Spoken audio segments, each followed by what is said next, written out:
First of all, crowdfunding. The concept of crowdfunding is very simple, raising your financing round from members of the crowd. Here are some examples. There's lots of them out there. Kickstarter was the first. They're the eponymous one. AngelList is a different animal, and I'll talk about it in a bit. Indiegogo is like Kickstarter. Upstart and CircleUp are very much like AngelList. The concept here really has existed because the SEC has changed the rules recently on your ability to quote-unquote advertise. And I don't mean buy TV ad time, but rather talk about your round in a public forum.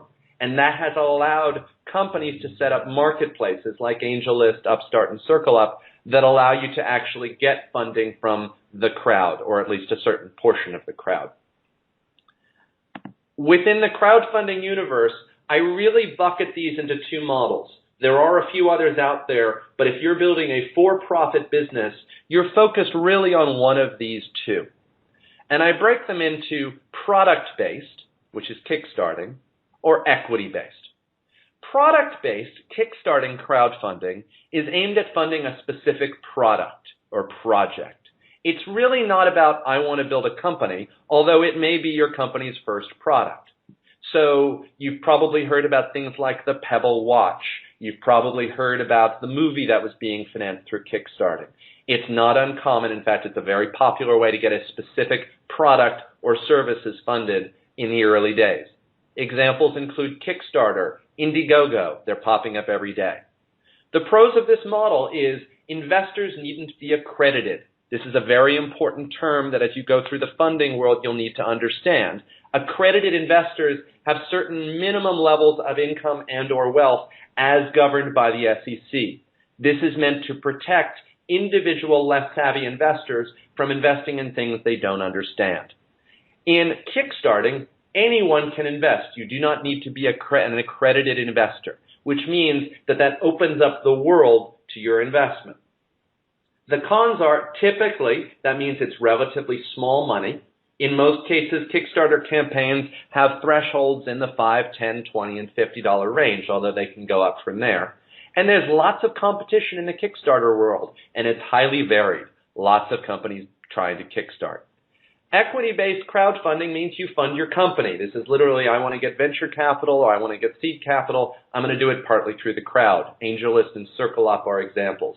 You have relatively sophisticated investors with much bigger check sizes than you might through a Kickstarter campaign. These need to be accredited investors. This is not your random person down the street who wants to write a $100 check. Therefore, the bar is high for investment.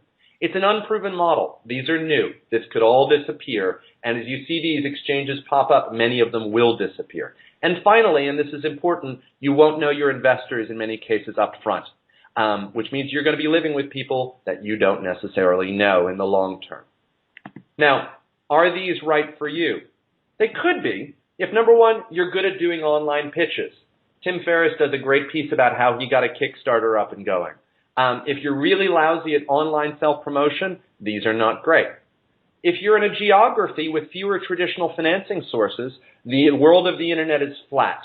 So your ability to promote yourself through crowdfunded platforms can be much more powerful than trying to find a venture or seed investor in your geography, especially if you're in an emerging market, or worse, if you're in a geography in, for instance, the US or Europe, which is just much less density of people experienced in these types of investments. And finally, you need to have a clearly understandable product, ideally with an amazing hook, and a backable team.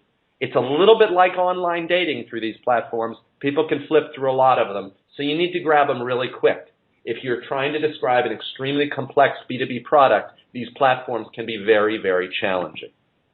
A little more data about it at the link included here. I encourage you to go check that out afterwards. That's the very high level on crowdfunding, but I do believe those two flavors will be applicable as you start to think about whether crowdfunding is right for you.